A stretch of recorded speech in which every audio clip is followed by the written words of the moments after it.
Howdy, y'all. This is the final episode of the second season of Moneyless Society. It's a conversation recorded, instigated by our very good friend and team member, collaborator, Nathan Jones, who runs the Kindness Rebellion podcast, a show that you should absolutely check in, a show about growing our emotional intelligence to respond to an insane, crazy world, to truly revolutionize how we relate to each other, how we listen, how we are amongst each other. Nathan had us come on his show for the capstone episode of his season and asked us questions about this moneyless society that he has been a true believer of the whole time. This is a fantastic conversation. We go deep into the material in Matthew Holton, our wonderful founder's book, which I'm going to tell you right now. Stop, pause. I'll even give you a beat of silence so you can go and get the book. Get the book. Matt has worked on this book for 5 fucking years, okay? You can spend a few dollars to get this book and go on the wonderful, wild ride of the journey that it is to deconstruct our world and put it back together into that shape. It's a great thing to give to people in your life to say, hey, look, here are answers. Here's the problem, explained in a clean, simple, efficient, and just damn fun to read way, and there are solutions in it. It's a beautiful antidote to a sick, sick world, and I hope that this conversation will stoke you to want to learn more and go deeper and understand these concepts, ideas, and visions, so much so that, like Nathan, you go beyond being a listener and start being a participant, a creator, and say, how can we come together and make this world? The old world is ending. And we have the opportunity to rethink everything. This is a show about the systemic problems in our world. And the real solutions we have today. To transition from an apocalyptic storm of war, scarcity, and ecological collapse. To create an abundantly advanced, collaborative society. That sustains all life. You may think it's an impossible dream. But the alternative is an inevitable nightmare. We're your hosts, Matt Holton, Amanda Smith, and Zachary Marlowe. And together, we can move past this economic absurdity.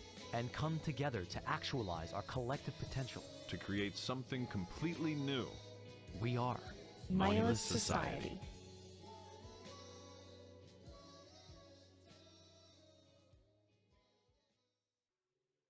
Welcome one, welcome all. Thank you guys so much for coming on to the Kindness Rebellion. This is honestly an awesome opportunity for me to have all three of you here on the podcast with me.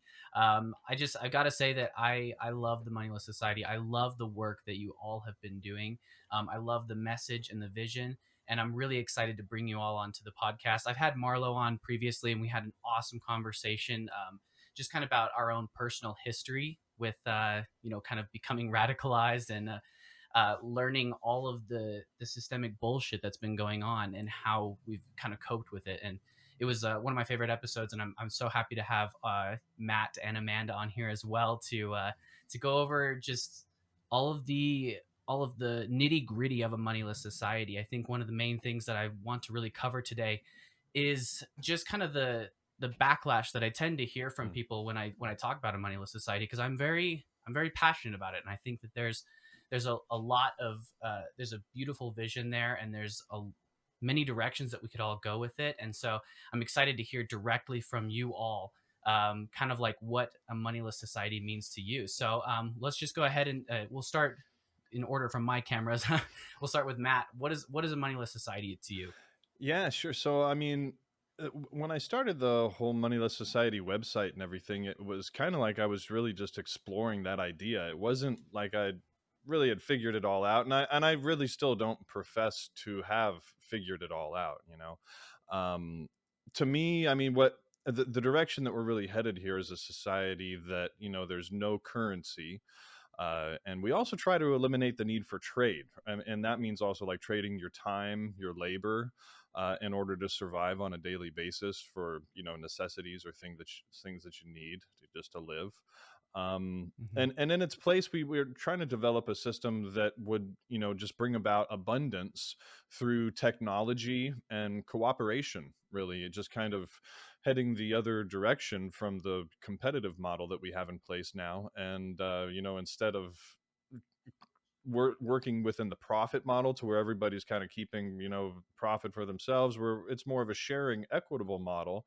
And eventually in the long term, we think those types of models would be able to uh, just essentially work better than the profit system at providing, what everybody needs. And there's a lot of details in there that are up for discussion and up for grabs. I mean, just kind of depending on where you are, the culture, the access to just local resources, things like that, geography, the solutions are going to be different, depending on, where people are, and, their cultures and things like that as well. So there's a lot to consider, when talking about that. I think those ideas are definitely possible, but, there's a lot up for discussion as well. So I like to emphasize that point and say, we don't have like some dogmatic system that we're trying to preach to everybody. We're really just trying to kind of have open conversations about this stuff, and find patterns and things that work, and then combine those patterns and things that work together in ways that we could create, a new society that essentially works better. So that's kind of the foundation of it, and we explore those ideas a lot, on our podcast and in the book that's coming out soon. So yeah, there's tons to talk about. It's a huge subject, just goes on and on and on with, many different facets and aspects to it. And it's really interesting. We enjoy talking about it, and it's fun, and really happy that we get to do, this work on a daily basis too. It's interesting and exciting. So, and thanks for having us on. Of course. Yeah, I love that.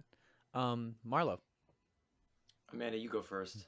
I'm still like recouping from the moneyed world that we live in today. So I'm getting warmed up a little bit. You called me at a rare downturn. My mental health the last several weeks or months or through this season and through this process of finishing this movie and everything has just been, it's like either a downward spiral or a very slow roller coaster. So I'm having more and more trouble maintaining that revolutionary optimism and zeal and enthusiasm. I'll go ahead and make this my turn. I'll go ahead because we don't live in a moneyless society. We do not. We do not. We live in a society where every fucking thing costs money. Everything you need to live costs money. I don't have healthcare. I don't have the ability to better myself. To be a better product for the capitalist system. Like I would be so much better of a little worker bee if I had the basic food, water, housing, shelter, all of those things taken care of. I would be a better cog in the machine, Like I think about like the CCP's relationship to their people as, as related to the American system, is that they just kind of recognize the importance of maintaining their farm equipment. At the end of the day, everyone in the world, just about, unless you're in a very isolated scenario, living as a hunter-gatherer, or you're in a tribe somewhere in the Amazon that's being burned away, you live in a moneyed system. And, we live under this one world totalitarian government that all the conservatives and every conspiracy theorist is terrified is going to come. It's going to come creeping up on us like, oh, what if one world government, one system took over the whole world? Well, it's like you go to, Mexico and you change in your, resource tokens for a different kind of resource tokens, and people are still working the same jobs, living in the same boxes, existing in the same framework. And that's the structure that this monetary system has just very naturally produced in us. This trading system, this market system, this way of, putting a price tag on every single fucking thing that exists.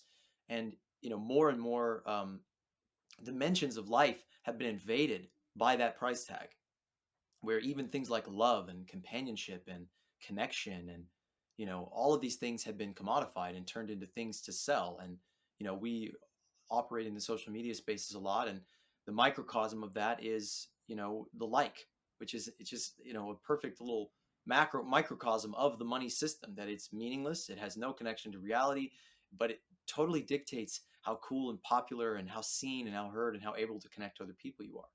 So a moneyless society for me right now is an escape pod from this horrible existence. It's an attempt to build not just some idealized utopia, but to actually coalesce some sort of collective effort from the people that understand that these systems and structures and, cultures are failing us, to come together and create something that works. to do the fucking obvious, which is to come together with other people with like values, pool our resources, and create a shelter from this fiery shitstorm of cost and debt and, just this continually eroding process that's just weathering us down to nothing, down to nubs, to where we can't even get on the mic and deliver a fiery sermon about a visionary world that could be, Seems pretty That's- fire to me right now, man. He a never moneyless fails. society. A moneyless society is well, I learned by failing, so I should hope I keep failing. A moneyless Smart. society is, it's just, I was just taking a whiz a minute ago, and I was thinking, like, man, how stupid it is that we're just embroiled in all these discussions about policy and tweaking this and changing that and all these ways of amending the system. And you got the MMT people that are like, yeah, money's bullshit, you can make as much of you want, make as much of it as you want, but we still need it. It's like, oh, we can't push people too far, when it's just like, it's just such a logical leap for people to actually go into the mire of understanding this stupid thing that exists that dictates our lives. When I think about a relationship or an interaction I had with someone at a gas station a couple of months ago, where I was just really high and I was just like, hey, I can't figure out the money thing. Can you just tell me what to do? Like, I was trying to tap my card and I was trying to do the thing. And she was just like, blah, blah, blah. And I said something like, yeah, money is the fucking devil, And she said, I don't know who invented it, but they're the devil, And it was just like, people get it, that this is a stupid thing. It's unnecessary, that we have to go through all these quirks and trips and doodly da just so that we can exist. And it's really silly and stupid. And I think most people at their heart kind of get that this is the simplest way, that the simplest solution, not the complex solution of, nanomachines and AI and collaborative design systems and all these things that come out of that intention of a moneyless society.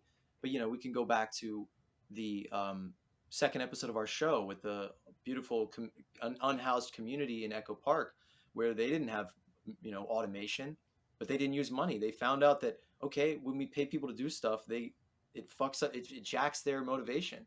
It makes it so that they only want to do it because they're getting paid for it. It's like, if you were thinking about how would you recreate the world, desert island scenario, would you bring money with you? Would you bring fucking debt? Would you bring a pile of cash? No, you absolutely would not. Or it would inevitably end up right back in the same Well, scenario. Elon Musk wants to do that with Mars, so don't be so quick to say that most he people wants to wouldn't. He wants to recreate the exact same scenario. His version of futurism is, you have a 10-story building, make it 100 stories. You have a shopping mall that's a half a mile long, make it 100 miles long. Just fuck it. The Keep guy it who going reinvented forever. the car, what do you expect? He's a genius. He didn't even reinvent the car. He just reinvented, the car Thomas industry. Edison, Yeah. He reinvented the hustling bullshit artist that gets rich off of this crazy speculative woo-woo that we call money, that we call the stock market, whose wealth quadrupled in a pandemic where everyone else in the world is losing everything. That's what money gets us, And I just think, rather than just immediately diving into all the ins and outs of how it could work and, how we can do this and how we motivate people and all this stuff, I really try to inspire people or encourage people to go into their own mind and ask those questions themselves and be fearless, to actually imagine something, to think about a really better world. Is there money there? Do you think, in the perfect world, when you go to get food, do you have to give somebody a token that you had to work hours of your life for? Fuck no. Absolutely not. So yeah. Awesome. That's a moneyless society. Before I give Amanda a chance, I just want to speak to the fact that I love that you pointed out how it's clear that this system that we are currently, this monetary system that we live in, it's not designed for people. It's very anti-human. It's more to control us than it is to help us. And so I think that's something we'll definitely have to dive into. But Amanda, please tell me what a moneyless society means to you. Thank you, will do. And I agree with you. Obviously, it's very anti-life. And before I go into my answer, I just want to tag on something that Marlo said in the very end there. Asking people to ask themselves, to go deep inward and say, is money necessary? Would I carry it forward with me into a new era if I didn't have to, so to speak? And it reminds me of a scene that I seen on TV in a miniseries, or not a miniseries, actually. I guess it's what is it? The Walking Dead. I'm sorry, I'm grasping at straws here today. Long week. And I don't watch a lot of TV, but every now and then I'll pop in and watch an episode or two of that show. And I thought that it was all too awesome, and it was certainly very gratifying to hear this in their dialogue. The main characters, they woke up in some kind of community that had been built, out of the motivation to survive and fight the beast being the zombies, obviously. And they woke up in this community, and they learned very quickly that they were going to have to earn their keep, that they had brought money with them into this community. Like the people that organized it, they turned it right back into what the world was before. Like, even after going through a zombie apocalypse, people couldn't seem to let go of the notion that money is needed, or exchange is needed, or scarcity is needed, or a hierarchy is needed. It was mind-blowing. But the thing that I really enjoyed the most was when the main characters had a quick exchange, basically saying, "Wow, I never thought that we would have to pay for rent and food after the zombies came. Like, I can't believe we're having to do this again. Like, what the fuck?"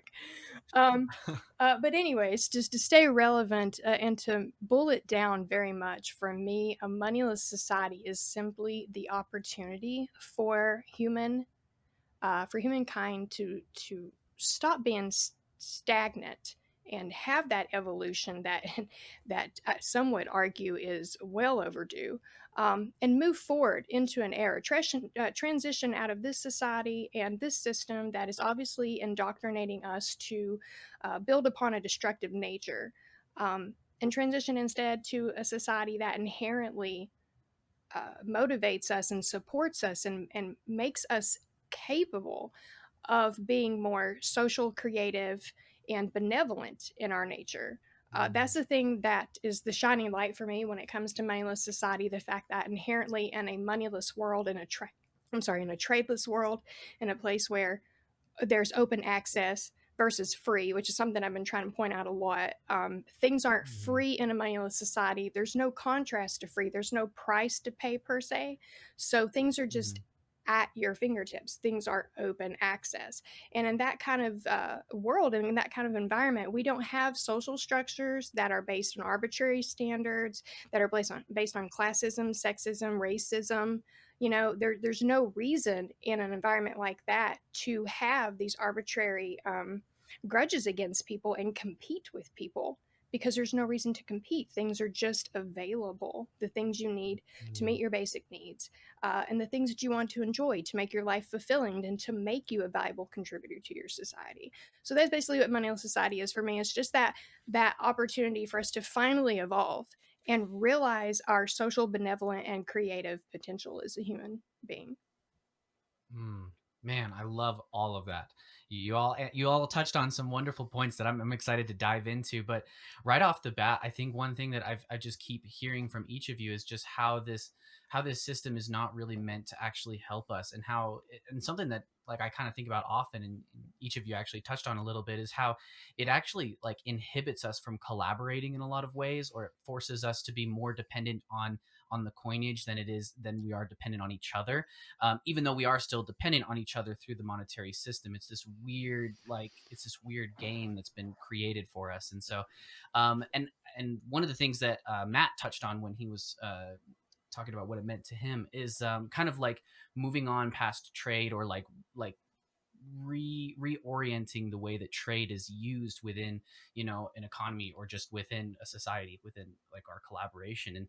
And I wanted to bring that up first, because one of the first things I talk, like, when I'm talking to somebody about a moneyless society, maybe I'll get to them and I'll be like, do you actually really think that money's good for us? That it's, everybody says it's the root of all evil. We know that it's fucked up, and it's like at the heart of so many issues. And people are like, yeah, but it's necessary, because what else is there? There's just going to be some trade and barter system that we're going to regress to. So that's kind of my first big question for you guys is during this transition to a moneyless society, how do we avoid maybe a feeling of regression towards just a trade and barter system that's essentially money, but with a little bit more complexity to it?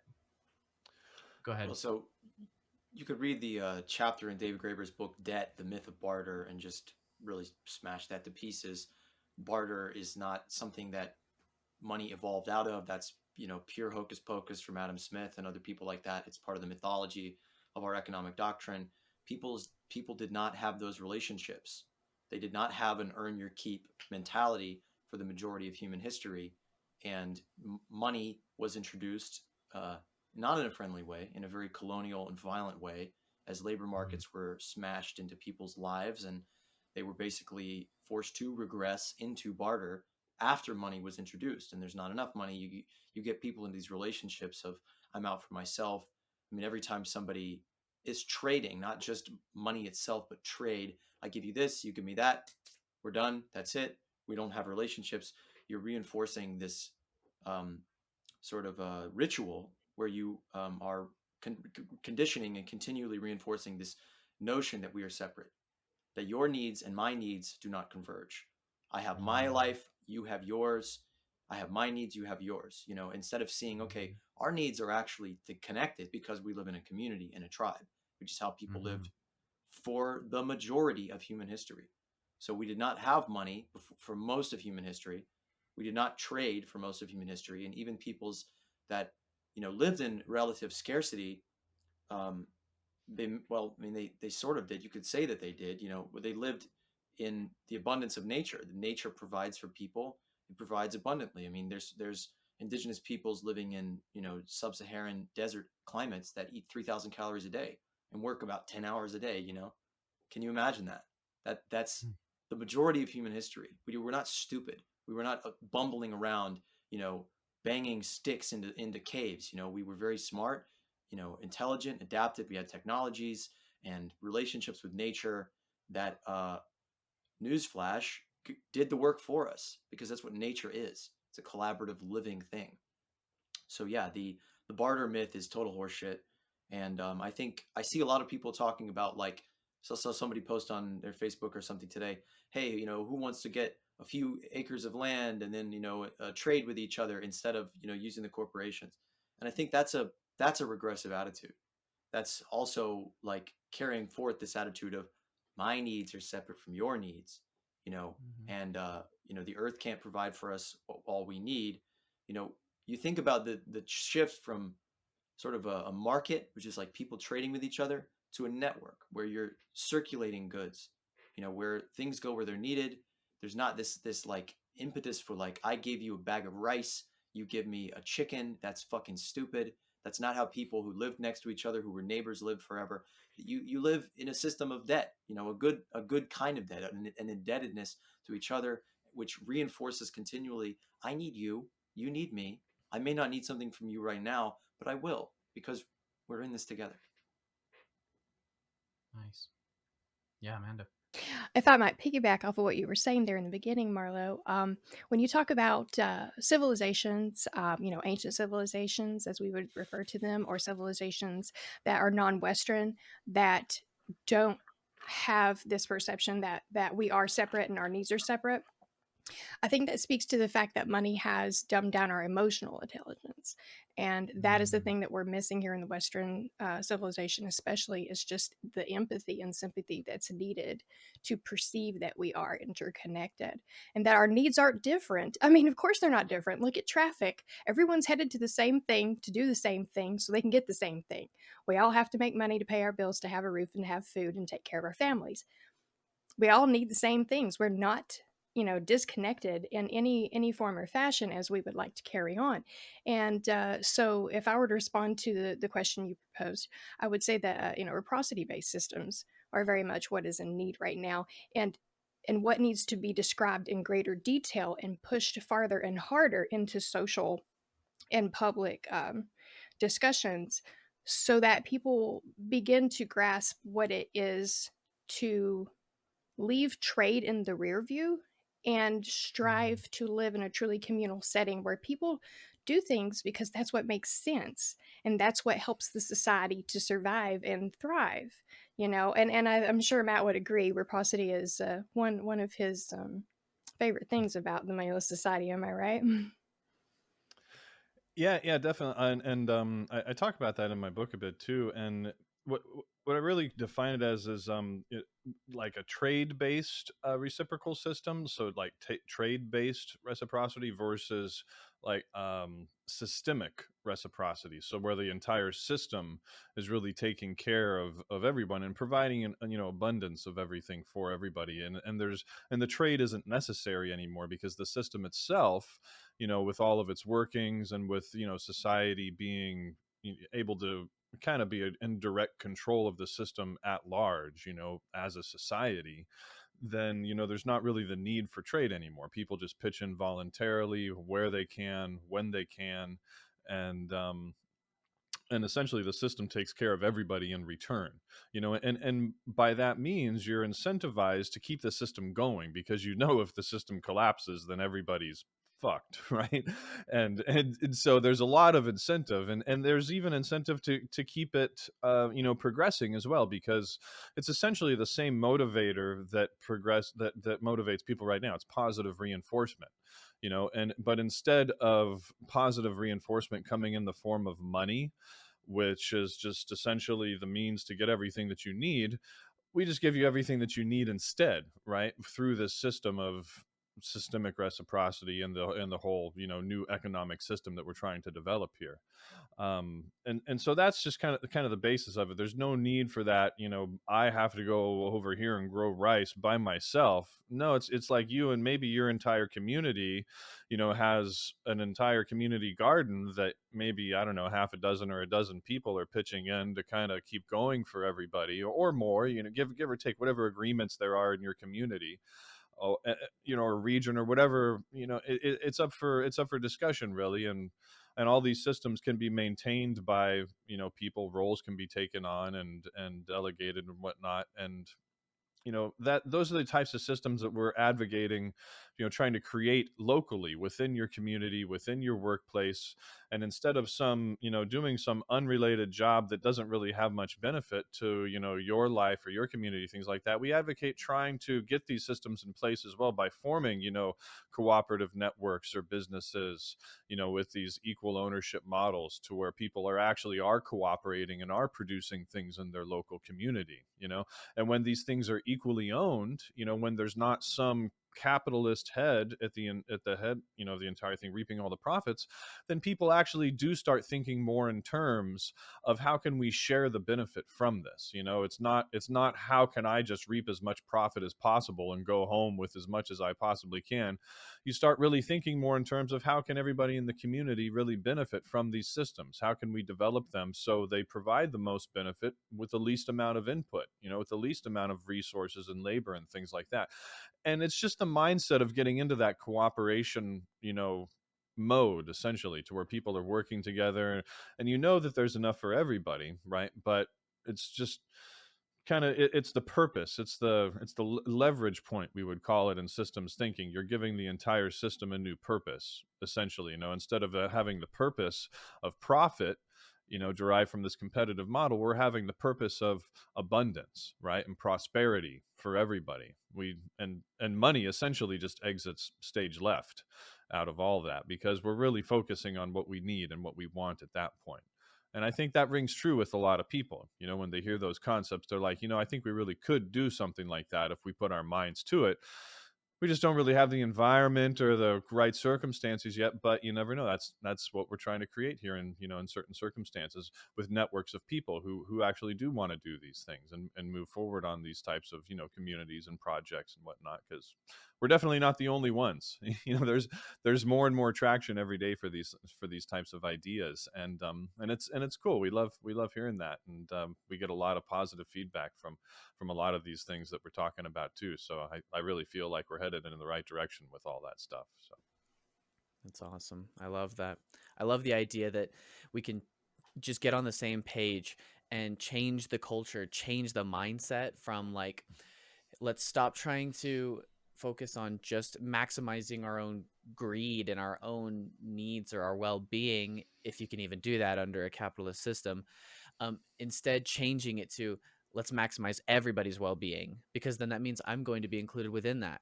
And it's like, just that mindset shift can help people collaborate. And I love what Marla was saying, where the monetary system and the trade system, we've allowed it to drive a wedge in between us and make us believe that our needs are separate, even though our needs are the same.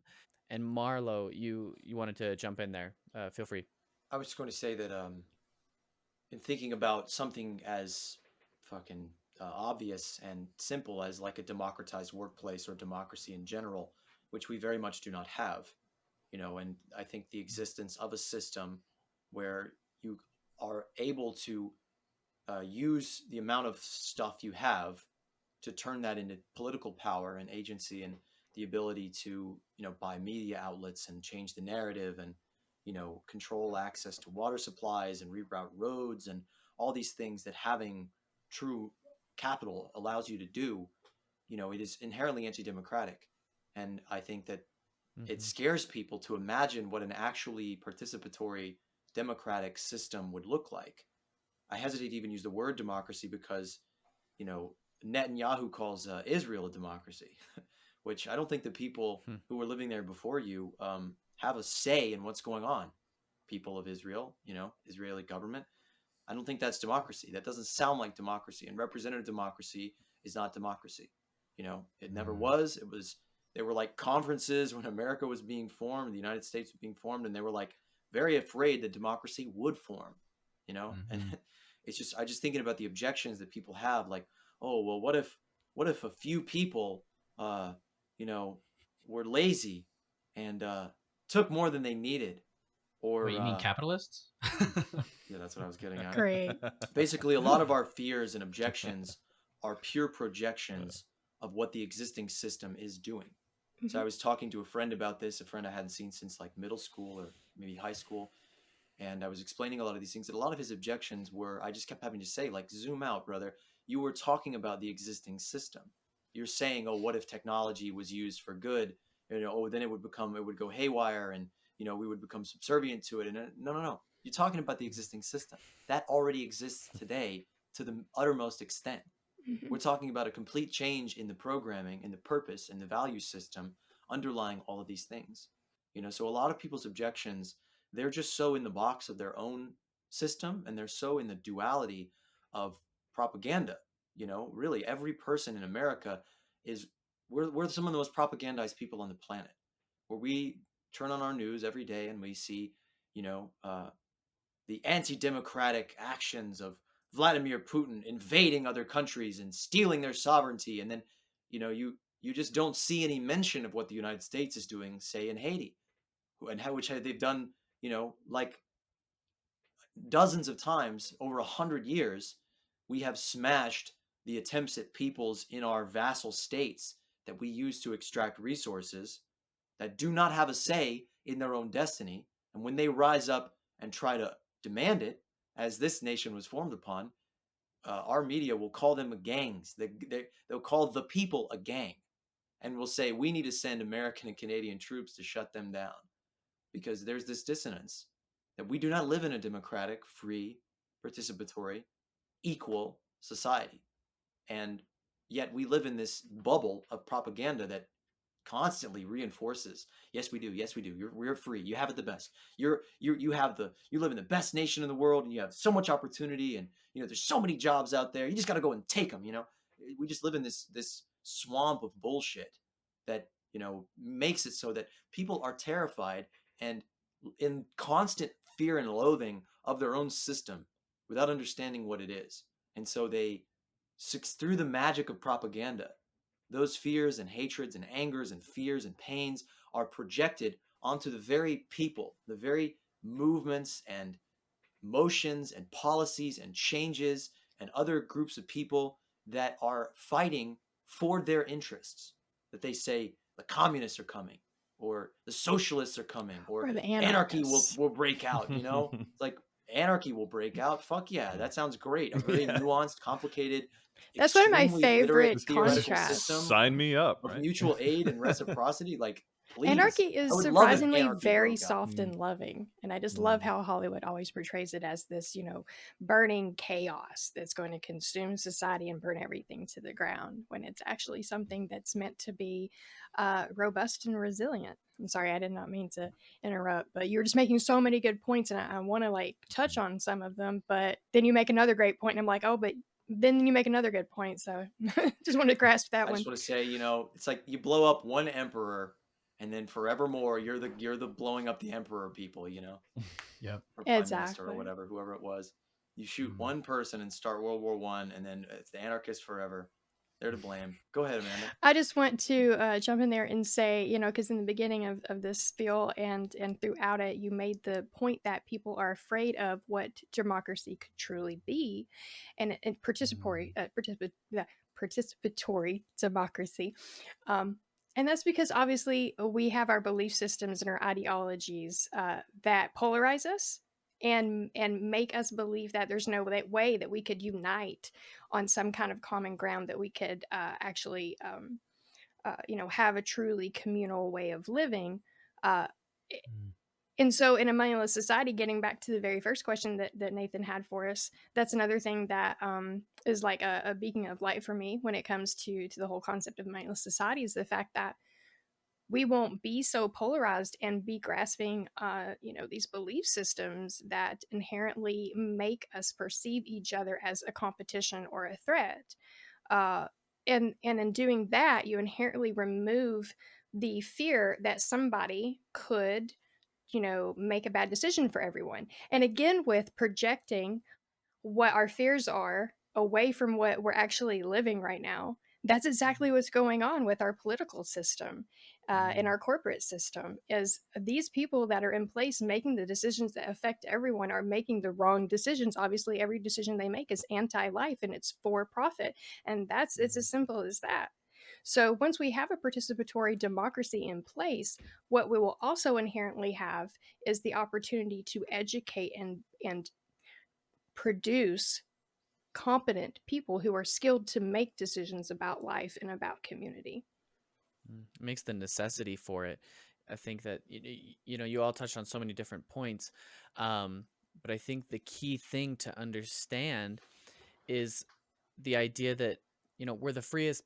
We think that we're the freest people in the world living in America, but then the very structures, the very system that we're forced to live in 8 hours a day is, it's a master slave relationship. Tyrannical. Yeah, it's Mhm. tyrannical, exactly.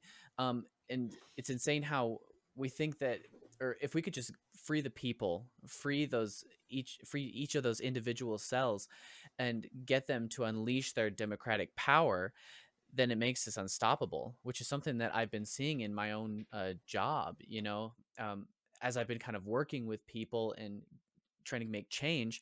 I've seen that, I'll talk to them and we'll be talking about how we can make changes, or this would be a great idea, like we can change this process to improve this thing. And but then at the end, they're like, we got to get approval from the top. But I always say, no, actually, if we're on the same page and we all understand what we need, we're the ones that do the actual work every day. We understand the ins and outs of all of these processes and we know how to change it. So if we're on the same page, we come to them with a clear plan and we've already implemented it and we're asking for forgiveness, not permission, they have no choice but to concede. It's insane how many changes I've already made and seen what we can do just by changing their ideas in that frame.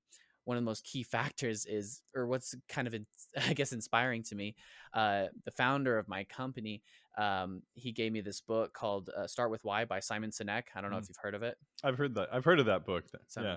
Yeah. It's pretty good, simple message. You just with the title alone, you already know. Start with why. Then the rest of the book is just him jerking off Apple and saying how amazing they are or whatever. But the core concept is wonderful. It's amazing because it really teaches us to rally around a why. Rally everyone you need to lead around what we need to do, what we're doing. But in a business environment, they always want to shadow or cloak the why. They don't want us to know the actual why of make profit. So they'll say, look, we're actually providing some sort of service or some sort of solution, right? We're providing this, or that. And that's the true why. But in truth, if there's no profit being made, then it's all impossible. So it's something I'm really trying to get people to understand. And if we can get people to understand about a moneyless society, of having like a new why, and that why is to take care of each other, then it's going to happen. We're all going to be on the same page. We're all going to figure out how to take care of each other, and we'll all have the same shared goal. Yeah, which is something I love. It's and I'll move over to you, Matt, but I just want to pose this question to you first. Something we were talking about is money's relationship to freedom and how we think we're free because of money. But something that I've I was talking to my father-in-law about moneyless society, and he was kind of like, yeah, I get it, it might be valuable, but I don't really want to be dependent on the farmers in my area. And he's like, that's why I like money, because it makes it so I can be self-reliant. Mm. And I was just, no, you're not self-reliant. In fact, you're still dependent on farmers. You're just dependent on it in a new way. And money has like created this wedge between us and made us think that we don't need each other. So my question is, what is money's relationship to freedom? Does it actually make us more free, or does it make us less free? Yeah, well, to answer your question, I think it definitely makes us less free in general. I mean, the entire capitalist system, if you're, if we talk about the system in general, we're kind of slaves to the system because everything has been commodified at this point, and that's the problem, is we can't really seek out the things that we need on a daily basis to survive without having money. And so we're kind of a slave to money in the sense that we need money to survive in the current system. Now, on the other hand, if you're talking about actually having money itself, then sure, money equals freedom, right? Because, and so there's kind of two sides of the coin that you can look at it like that. So if you're Elon Musk, you have one of the, probably one of the most, freest people in the world, simply because he can afford to do practically anything that he wants, right? But on the other hand, just the capitalist system itself, I find very restrictive, because it's tethered to the profit system. And that's why, like you were saying earlier, I mean, it's not like the Republicans or the Democrats. Neither one can really implement the solutions that are necessary to solve our problems, because the profit mechanism holds it all back. It's doomed from the start because it's all beholden to corporate interests, and that's the problem. Is the corporate interests are the ones who fund the campaigns, and even if they weren't the ones who would fund the campaigns, there would probably be some sort of other rules or regulations that they benefit from, because that's essentially how the capitalist system works, and they rig it that way on purpose. It protects property rights and the rights of the wealthy to essentially exploit the workers to make the wealthy even wealthier. And that's just essentially how the system works and how it's been set up over the course of hundreds of years. Another point that I wanted to make too, with your like you were saying, with goals, it's kind of interesting. It's not to say that there is no goal of whatever product you are selling and offering. I mean, companies can have multiple goals, and they can have a goal of making a profit. They can also have a goal of, say, increasing public health. They can have a goal of, say, paying their workers well. They can have all these goals. But the problem is we run into this archetype, and in systems thinking, this is something else I describe in the book a little bit. It's an archetype called conflicting goals. And herein lies the rub, because a lot of the time these goals do conflict, right? What is often most sustainable is not often the most profitable, right? Take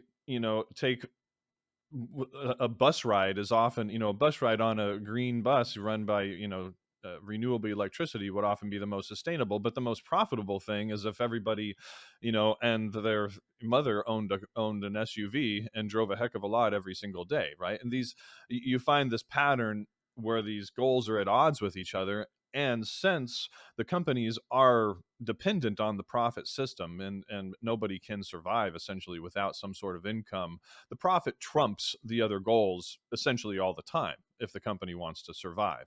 And that's that conflicting goals archetype. Is the profit ends up being more important than sustainability. It ends up being more important than paying the workers well. It ends up being more important than this or that, the other, because without the profit, the company simply doesn't survive.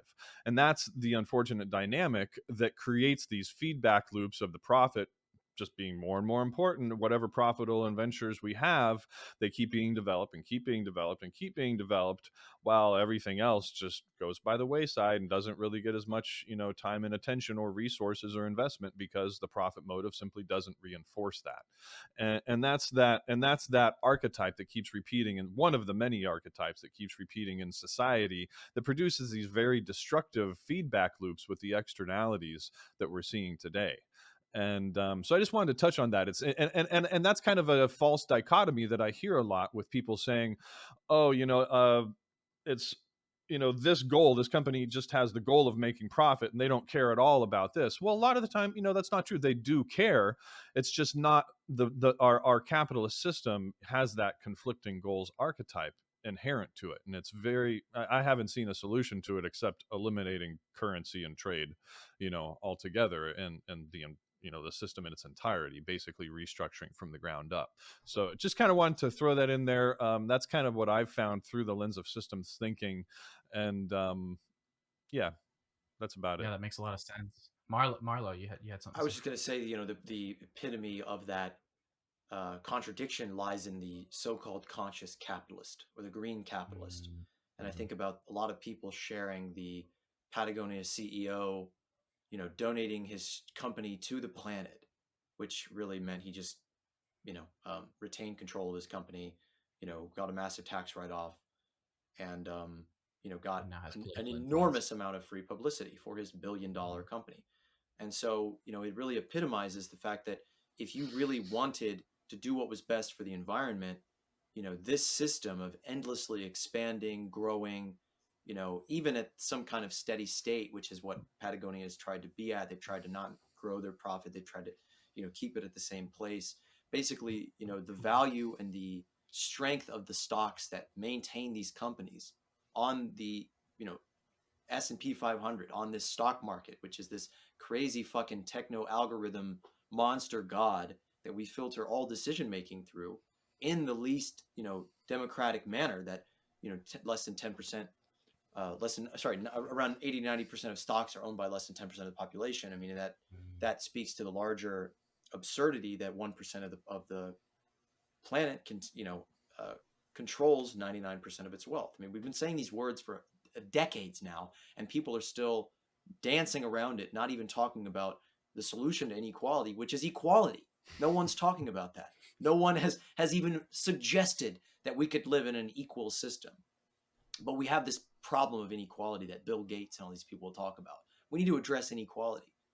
Just unpack the word, my friend. Take the in out of it. That's the solution, to make people equal.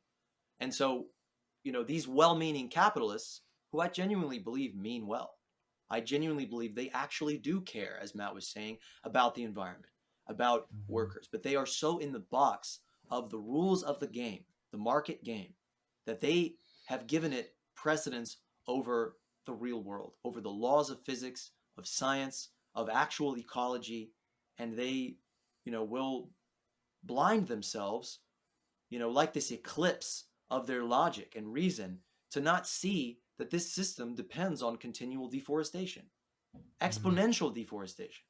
It depends on exponential energy use, which currently is fossil fuels, and there are not viable alternatives to continue growing the economy, even with all the renewables in the world.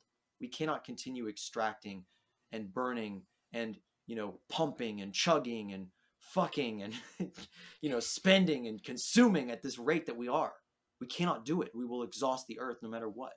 Even if we had cold nuclear fusion today and limitless energy was flowing through us, we would just be powering the death machine of the economy, whose fundamental structural goal is to support those people who have the chips. I mean, it's very simple. It's very crazy. And I think that to sort of flip that over in this sort of thread of the things that people are afraid of are the world we live in today. What if AI and artificial intelligence was controlling everything, and it was, rapidly destroying life on Earth and making people crazy on purpose to get them clicking more so that they can, be more effectively targeted with ads. And, what if artificial intelligences were deciding the fates of elections and, deciding where all our resources go, and, keeping people in slavery and destroying the world, and that's what's happening now. And, in thinking about solutions, we have to use the tools of this destructive force, the tools and the technologies that, for better or worse, regardless of people will say that capitalism created all this technology. Well, I will say human beings did that. Collaboration and creativity and inspiration, which has always been and always will, and the serial process of human beings stacking ideas on top of each other. Steve Jobs did not invent the iPhone. He did not invent, because if he invented the iPhone, he would have to invent the personal computer, which he would have to invent DARPANET. He would have to invent the light bulb. He would have to invent the circuit. He would have to invent all of these other things that were gifted to him, that we inherited the information, the knowledge, the technology, the science of the generation before us. And that's what we're standing upon. And so, in conceiving of a moneyless society, it is a far cry in my appraisal, although it can be scaled in many different ways and forms and levels of sophistication and simplicity and technology, is that we can use, the technology of learning machines and, better calculations of computing and processing and dispersed open source feedback systems that are run by the people, saying here's the supply, here's the demand, you know creating a much more sophisticated technological system that is not hindered by this 16th century at the youngest system. Or yeah, it's like, we have been living in this cultural lag and this, brutally primitive mercantile system of trading and bartering, of people slapping fish on a piece of newspaper and giving someone a coin for it. Like, that is the extrapolation of our whole system. Only we have AI and nuclear, technology and nanomachines who are running that process. And so, in the interest of shifting toward how do we create something new, well, we use the technology that we have, doofus, and we use it for good. We change the programming. We change our social media networks from being privately run psyops operations, giving us all mental illness and driving teenage girls to kill themselves and toppling third world foreign governments. And we use that social technology that allows us to communicate with each other, that's getting trillions and trillions and trillions and trillions of bits of data, of feedback and information on the, availabilities and the supply and the demand and the feedback and the human health and the happiness and all these metrics that we can measure objectively, just through people saying, I'm feeling like this. Hey, my name's Marlo. I'm fucking depressed because I live in a world where everything costs money. Like, that's feedback, that's data that can be coalesced into a process of actually economizing the scarce resources in the world, the things that really are scarce, because we don't live in infinite abundance. But if we live in a system that is based upon actual need, that is simplifying these processes as much as we can, that is optimized continually for the betterment of the whole, the individual is going to benefit ultimately more than they would in this current system. Elon Musk is still a slave. He works fucking 80 hours a week. You gonna tell me that guy's free? He's just like a schlubby, like goblin looking, out of shape, unhealthy. Like Donald Trump would eat oh god, I'm vomiting thinking about this. He would get his staff with his infinite resources to go get him a fucking cheese pizza from Pizza Hut, and he would peel the cheese off and just eat that with with a Diet Coke. Like, that's a slave. That person is enslaved to their own game, to their own logic, to their own quality of life that is just absolutely shattered by their addiction to this gambling casino reality. Yeah, there's a big point that you made in there about how the people that we think are the most free or the most benefited from the system are also subject to the rules of the game. And too many people think that the game or the rules or the system and the structures are just some neutral force, and that it's just like human will that creates good or bad within those systems.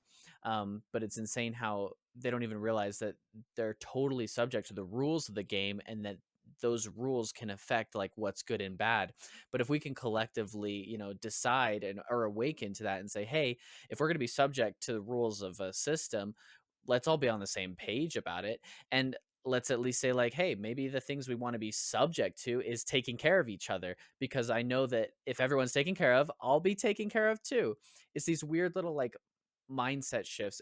It seems so little, at least to me, this like flip switch of hatred or kindness, um, maybe it's hard and difficult to make in the moment, but over time, it's really going to be a simple mindset shift that revolutionizes everything. I love hearing that, or I love hearing you guys talk about how we've got to work within the system as it is to create something new.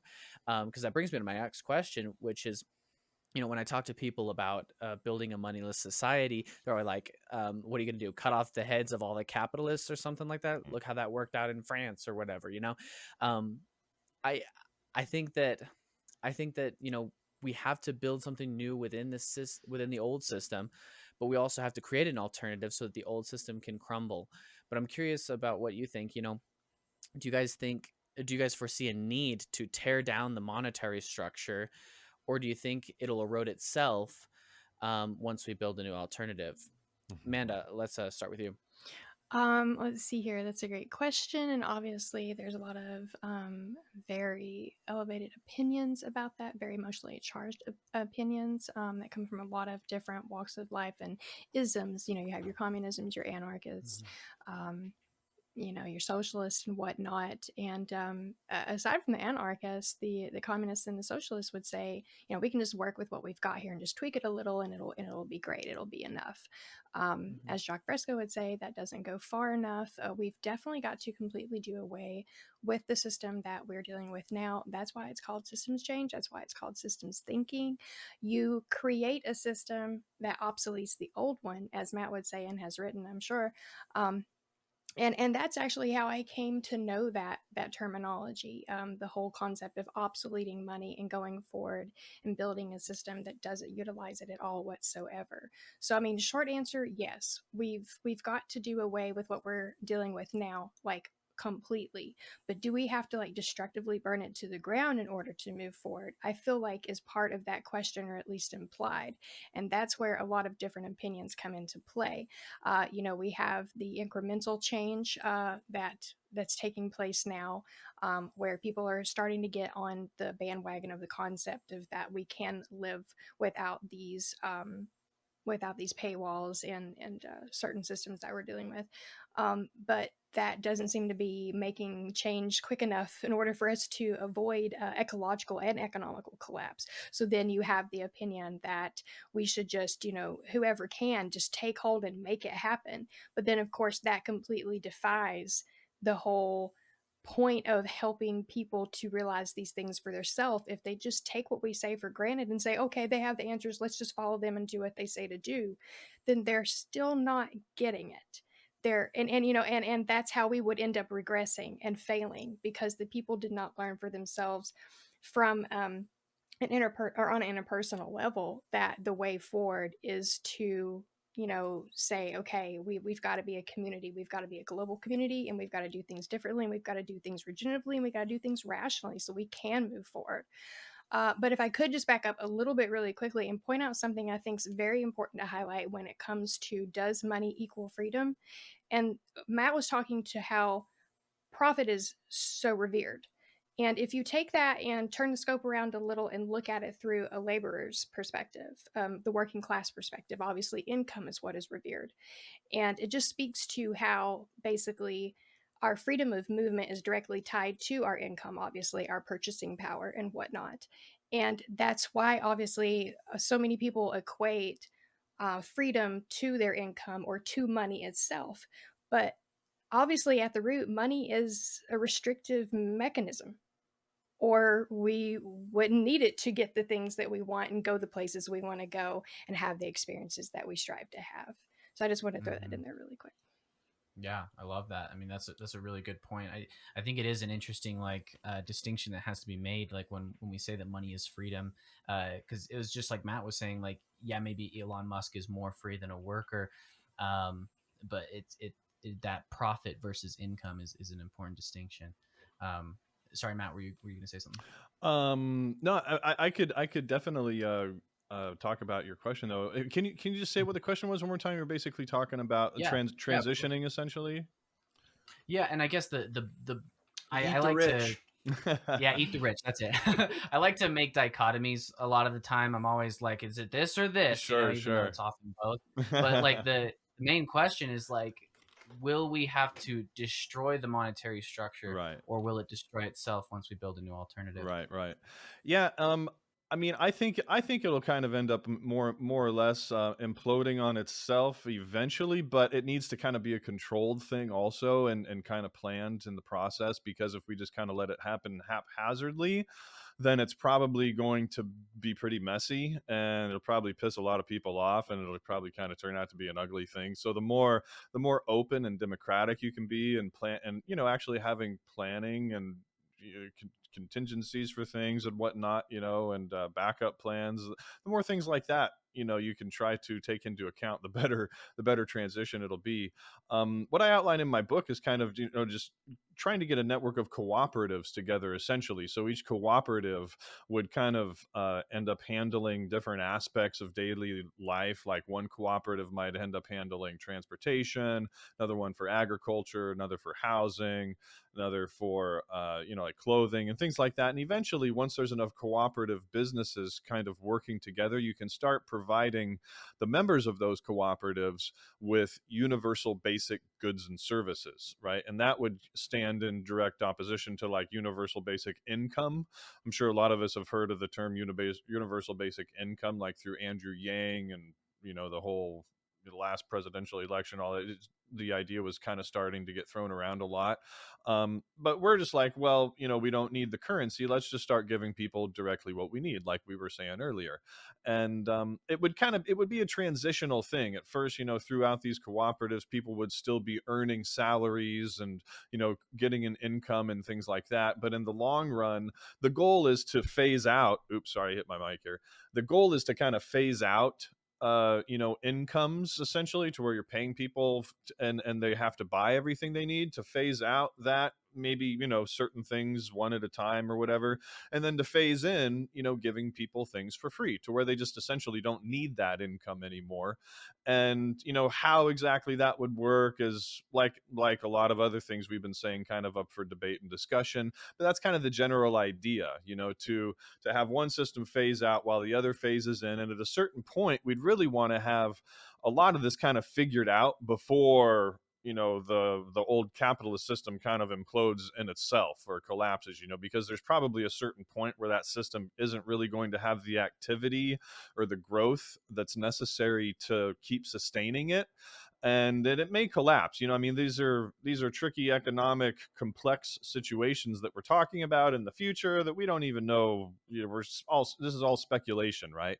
And so essentially that could happen at some point. And my train of thought is it's best to try to figure out as much of this beforehand and put as many of these systems in place beforehand that could handle an economic collapse of some sort, or at least an economic collapse of the capitalist system, so we could kind of quickly transition a bunch of people over from the capitalist system to a moneyless society without there being a lot of heartache and bloodshed, or and unnecessary violence, or even things like that. We want it to be really a voluntary thing too, that we present ideas and you're like, hey, you could try this.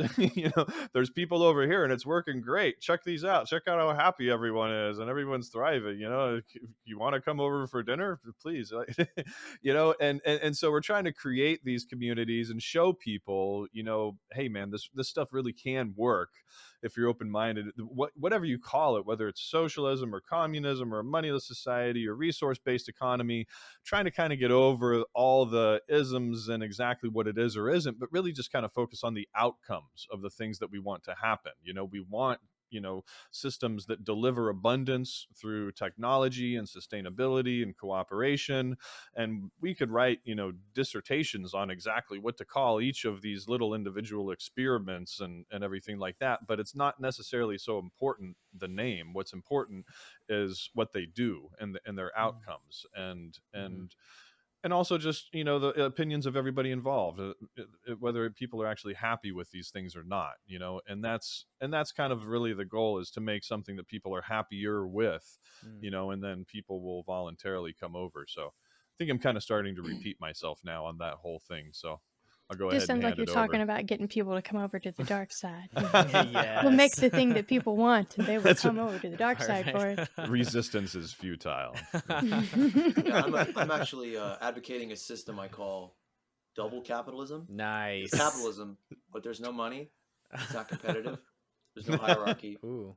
Everyone can, there's still prices on everything, but it's all zero. The wages are also zero. There we go. Nice. Just make it look and familiar. It's not based on extraction. There's no growth. Right. It It's sounds a steady state system. realistic. It's still capitalism, though. Okay. It's still capitalism. Yeah, It's still fair a enough. free market. Everyone's an entrepreneur. Everyone. That's right.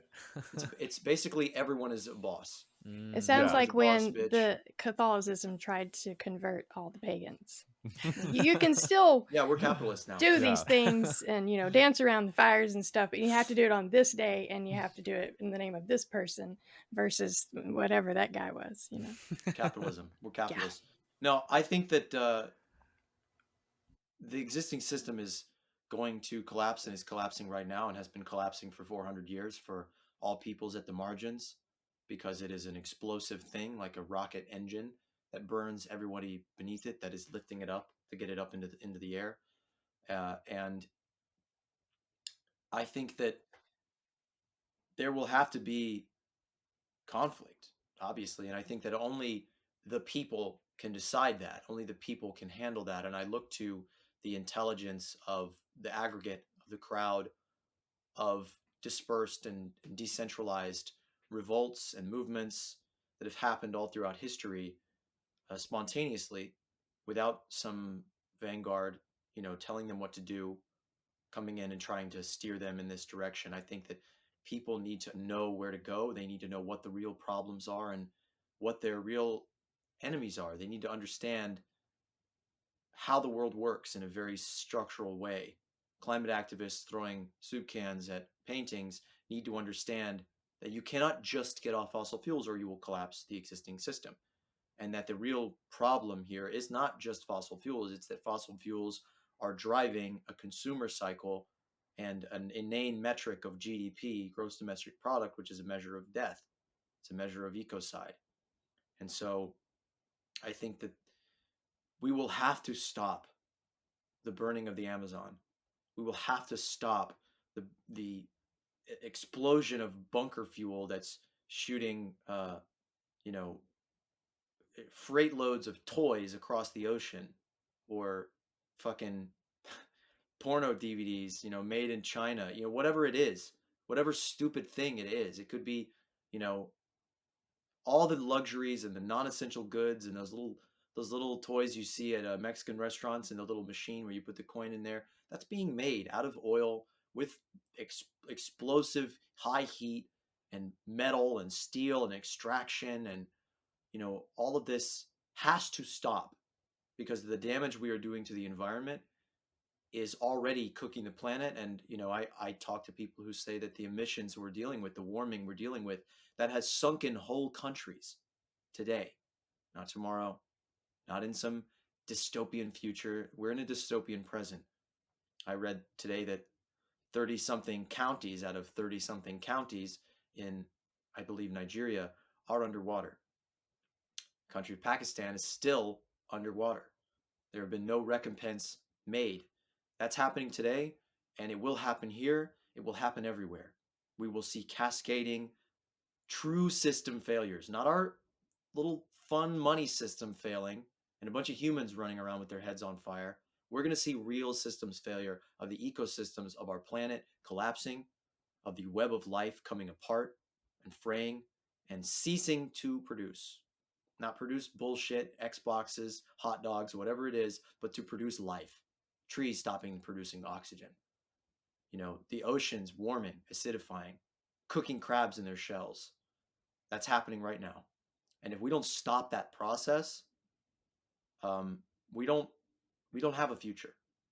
And so I think ultimately questions about how and when and why and do we, bust out the guillotine and flip the tables over, I think those conversations are ultimately futile and wasteful and woefully naive. A lot of them are based upon wish fulfillment. I have been in the revolutionary and the activist spheres and the political spheres for the better part of a decade now, and I've interacted with all the factions and all the people, and I've read all the theories, and I've read a lot of the books and the schools and danced with the isms, and I find a lot of people are simply hurt and are not connected to solutions. They're not connected to what the world on the other side of that could look like and must look like. They're not really adapting and responding to the needs of the planet. Your duality of do we do this or do we do this? Right now, we are reacting to everything that's happening. We are reacting in a way where people do not have free will. I don't believe they have free will. I think it's very rare to see a free choice made because people have been conditioned from birth and given a set of triggers like controls in a video game that stimuli in their world around them and sympathetic reactions in people around them, and advertisements and all these things trigger in them, and it sends us into these sort of traumatic loops of behavioral scripts where we're reciting lines, and just basically going through the motions. We're reacting to everything. Everything is a reaction of a reaction of a reaction of a reaction. There's very few responses, and we have to be that response. And I think to be, as Martin Luther King said, to tap into the creative maladjustment of a non-conforming minority is to create something that gives people a platform to actually think clearly and actually prefigure and imagine and connect with what an alternative system is. We have to get people out of this existing system so we can actually think and talk about this on a large scale, because 3 people on a fucking Zoom call cannot plot the revolution, cannot say for sure what's going to happen and how it needs to go down. And I wouldn't trust any 3 people in any, screen to do that. Damn, I was really Only the counting on you people. guys. Hate to burst your bubble, Only the but we people don't can have do all that. the answers. Everyone has the answers, though, and collectively we can put them Mhm. together, put all those pieces together and move forward and make it happen.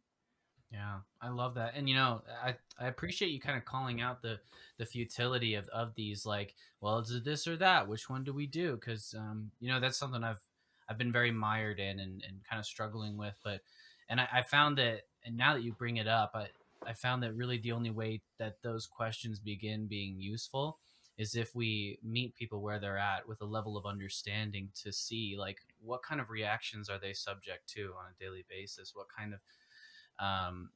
of situations are they just trapped in that we need to be able to understand in order to, like, love them and to collaborate with them and move forward.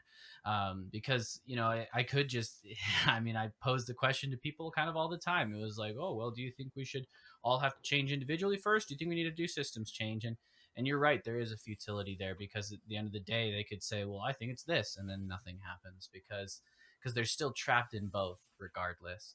Amanda, you're going to say something? I was just going to say, when you're talking about meeting people where they're at, because this episode is going to air to your audience, the Kindness Rebellion audience, and they may or may not be very well acquainted with certain post-scarcity terms and this moneyless society concept, obviously. I'll repeat myself here because I've mentioned this in previous episodes several times. The term technical communication, which was derived from the teachings of Jacques Fresco and the Venus Project. And an example in which it would be useful would be to apply it to what Marlo was describing and how we have got to stop, deforestation. We've got to stop the things that are flooding countries.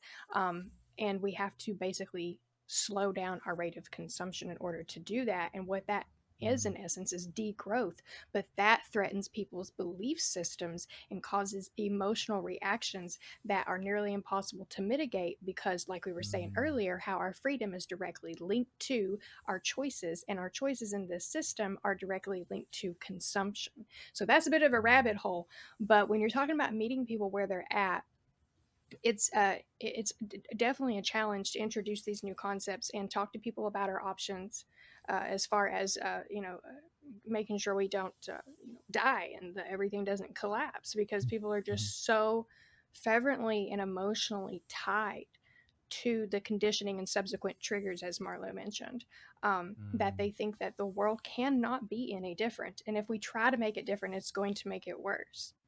But yeah, I just want to throw that out there. Yeah, that's a difficult thing that I've been running into a lot.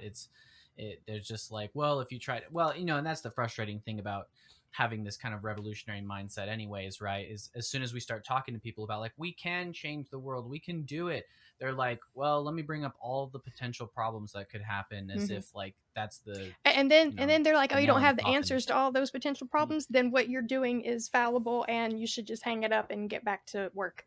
Yeah, exactly. That's It's useless. Sorry. Which is frustrating because obviously we're more of a mindset of, like, we can do better. That's it. Like, we can do better. It's not going to be perfect, but we can do better. Exactly.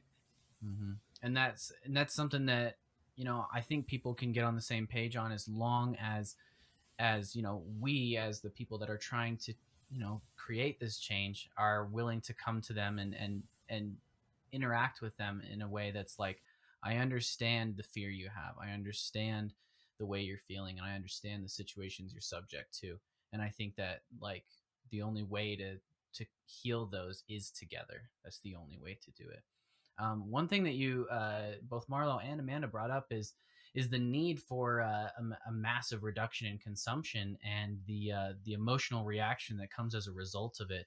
That's I feel like that's one of the biggest problems, and I don't know if that's something that's simply going to, as like as we start building more resilient communities, we'll just see like, oh, there's no need for Wendy's or McDonald's. Those collapse on their own. So we don't have to try and convince people to stop eating it or to reduce their consumption.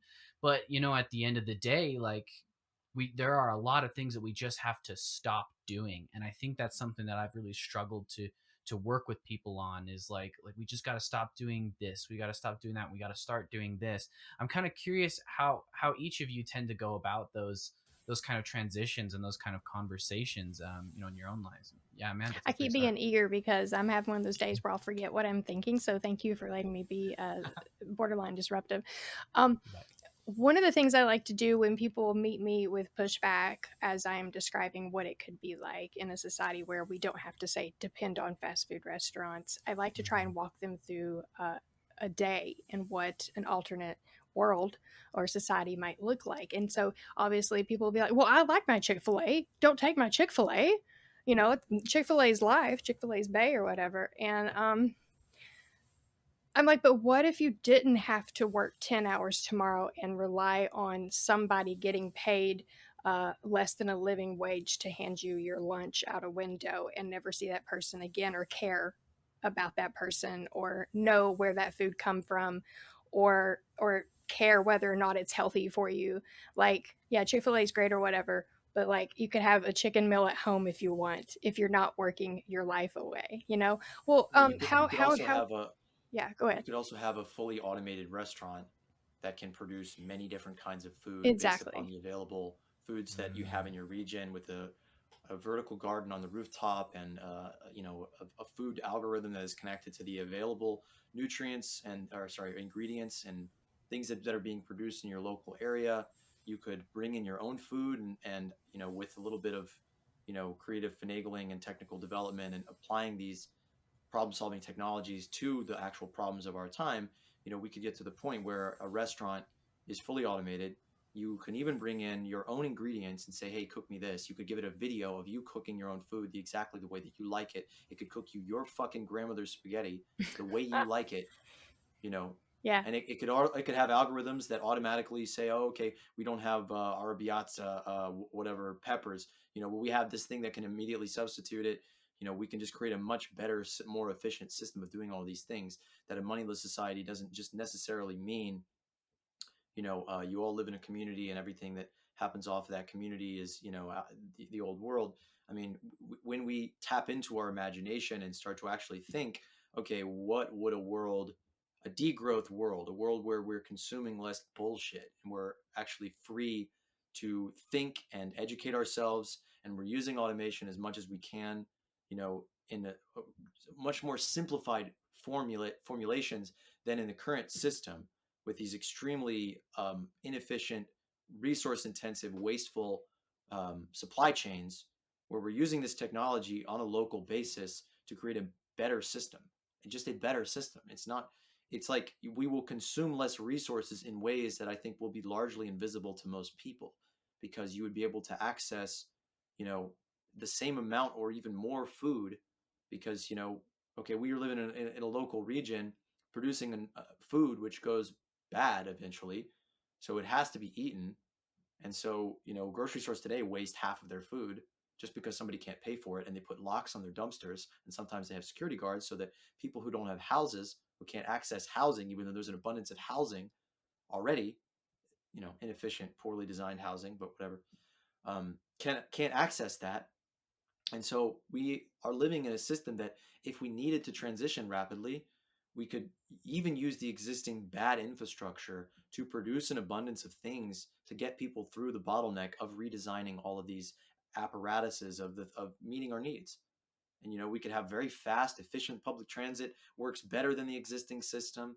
Take all those cars and recycle all that metal and all that energy and all that fuel and all that shit house infrastructure. This just terrible, terrible design of our society that just drains us of so much time, our greatest resource, time, energy, brain power, education.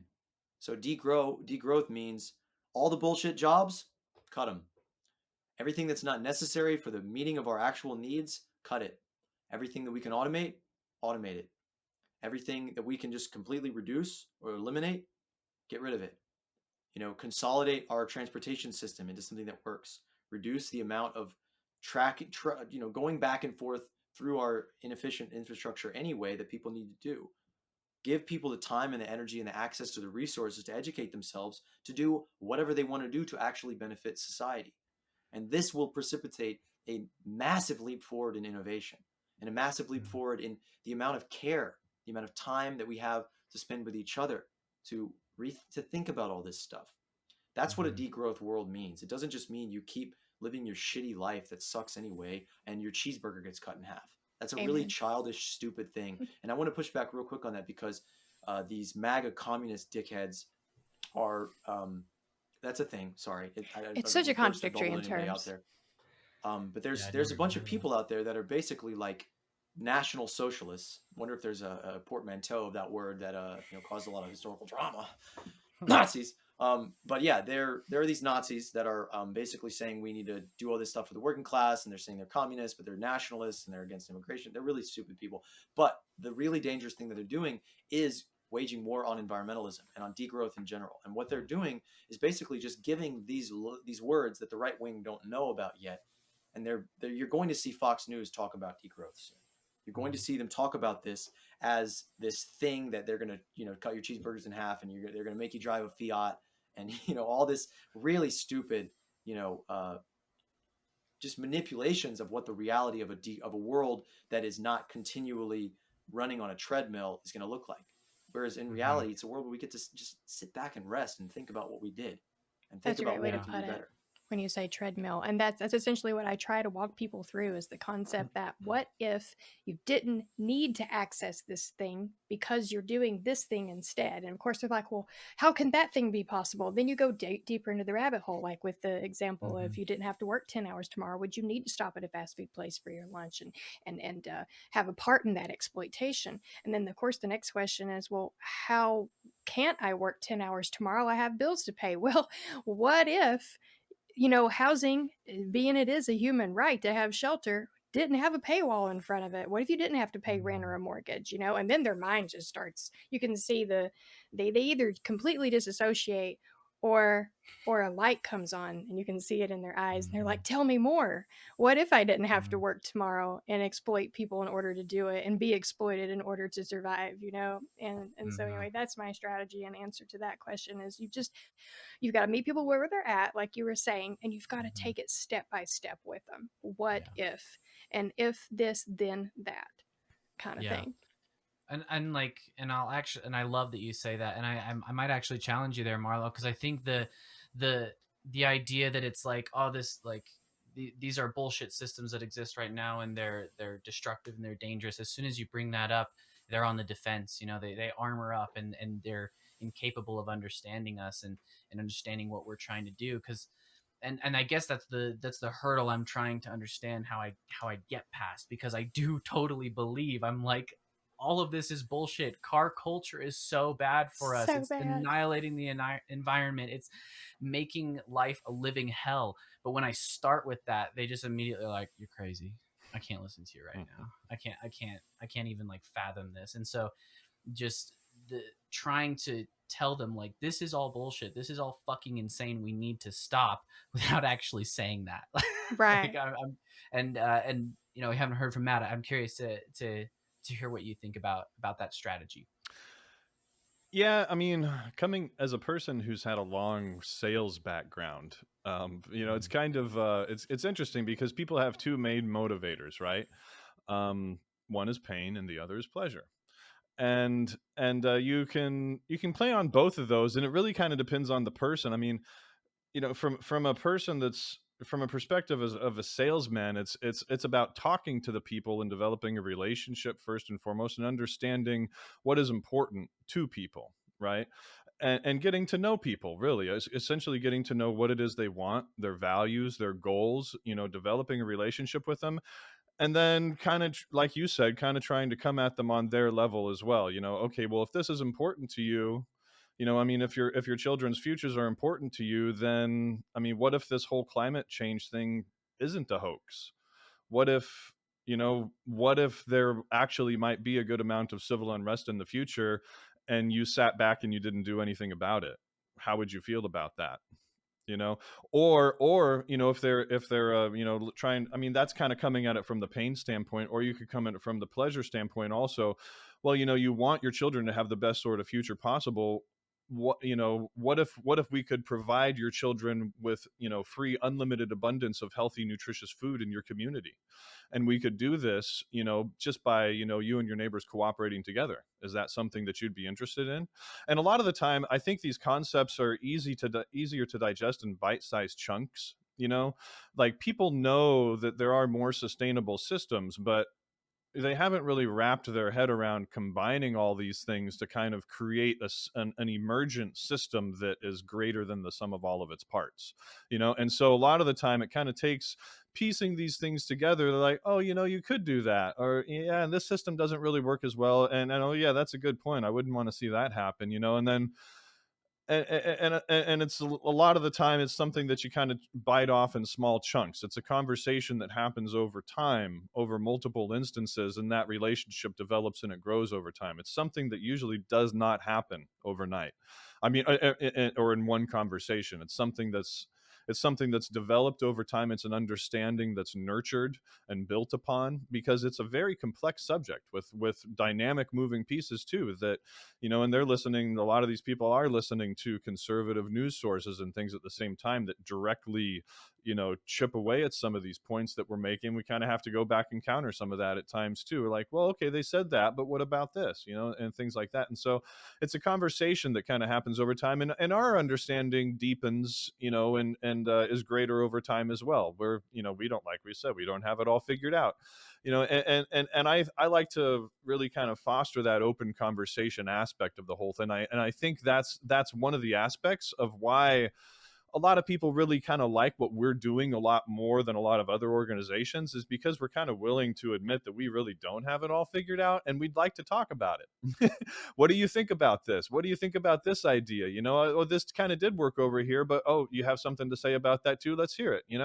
And I think a lot of people are open to that, just kind of discussion oriented mindset. Well, it might work, it might not work, but let's talk about it and let's dive into the facts, and then we'll make our opinions and decisions from there. And that's the personal mindset that I try to have about all of it, as well as a mindset of just kind of curiosity and discovery, as well as not really holding on to these ideas with a clenched fist and being like, oh, this is the way it has to be. Over the years, my fondness of these ideas has only deepened, but that's only because I've discovered more and more that's kind of reinforced these ideas for me. And a lot of the time when people do kind of have rebuttals and things, I do my research. I'm like, well, that's a good point. Maybe there is something to that, and I'll investigate that and I'll get back with you. And a lot of the time I've done that. Here's what I found. We come back and we have these discussions, these conversations. Sometimes I'm like, you know what, you're right, that's a great point, and I don't have anything to combat. Other times I'm like, well, there's this and this. So like I said, it's a discussion, it's an evolving thing. A lot of the time it's really difficult just to say like, here's everything, hope you change your mind, because this is all I got, which is kind of one of the reasons why I wrote a book too. I mean, there's nearly 250 pages of all this stuff. It's tried going over all that in one conversation. It's it's like, it's something that happens piece by piece over time. But anyway, so that's kind of what I've discovered over the years, and one of the methods that I've kind of really found to be most effective in portraying these ideas is bite-sized pieces. Yeah, I love that. It's about planting a seed and developing that. Yeah, A Marlo, little, go on. bit of, a little bit of research for you. The average American spends 18 days driving per year, with an average of 8 hours and 22 minutes per week. So ask your friends, what would they do with almost an entire month of vacation days? Or what would they do with an entire extra day every fucking week? Mm-hmm. You know? and just watch them be like, yeah, I like having my car. I have stickers on it. Like, fuck your car. That's not your car. The bank owns it until you miss one Yes. payment. And that's how single thing in your house is. Yeah. But I just want to say, yeah, getting people to think with their own brain is what you have to do. You can't win an argument. No one's ever won an argument. The best you can do is plant seeds, but you have to get people to stop just white knuckling it through these pre-programmed responses and this defense of a system. So tell them, say, hey, what would you do with basically an entire month every year that you spend driving? Ask them to think about how much time you spend complaining about your regular life. Stack up all that time, all the time that restaurant workers spend complaining about their shitty workplace and the things that are just the way that they are. That I find the majority of Americans, when they're off work, spend their time complaining about work and things related to it. We complain about our political system. We complain about the environment as if it's something that's just happening, or we don't talk about it at all. That's much more disturbing that my generation and people I grew up with do not talk about these things. And that's much, much worse than them complaining about them. But I think that if we can just get people to think in their own mind and ask their own damn questions, and to get them to realize that they've been propagandized, to get them to realize that they've been conditioned and that their minds have been stolen from them, and that our media apparatus is a weapon of consciousness that spends trillions of dollars every year, because I'll include advertising in that, to hijack our thoughts and control the things that we think and our associations. Our media apparatus is owned by 6 companies. Do you think 6 private corporations have our best interest at heart? It's just like, there's endless arguments for how stupid the system is, but if you can't get people to step back into their own reality, their own experience of it, and question it, it doesn't mean anything. And that's a weird phenomenon that we just kind of have to accept. Like, there's a threshold to which people can imagine things. And I come back to this a lot, and I'll close the loop here, that money has taken trust out of society. It is an antitrust ritual that reinforces the fact that I can't trust you to get me back. So here's this token, which seems very innocuous, but then you repeat that billions of times every single day. And you think about that like the little Islamic call to prayer every time, You think about that like it's reinforcing this relationship with a God. And it is a mechanism that has destroyed trust in and out of the home. It has destroyed our ability to walk down the street and not assume that someone's going to fucking randomly knife us because that's a fear we have. And that lack of trust has taken away our imagination, because if you don't trust, you can't sit comfortably in your own thoughts. You are in a constant state of anxiety. And, anxiety, like when I smoke weed and I get hit with anxiety, I just turn the dial all the way up and go all the way into it. And that takes me into going from imagining what other people are thinking about me to imagining new people and imagining new worlds and things like that. But essentially, this constricted, stressed out state that we're in all the time because of money, which is the number one cause of stress in 80% of countries. That's a nice little factoid for you. And no one's talking about it. No politician in any of those countries is like, hey, we need to cut the number one cause of stress in all these countries. No one's talking about it. But yeah, I'm losing my train of thought here. Yeah, if you can get people to think with their own brain and actually step into that imagination, because that's really what we lack. Because there are many, many possible worlds. There are many options that we have. We are not constrained to one brutal fate, one sword that's going to cleave us into this or this, scenario. And as we transition to this society, it will not be a switch.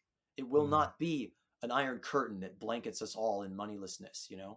It can't be. It has to be something that is dispersed and decentralized, something that is freely interpreted by many, many, many peoples, showing many, many different options and alternatives, and doing it their way, and showing people how much more freedom there is.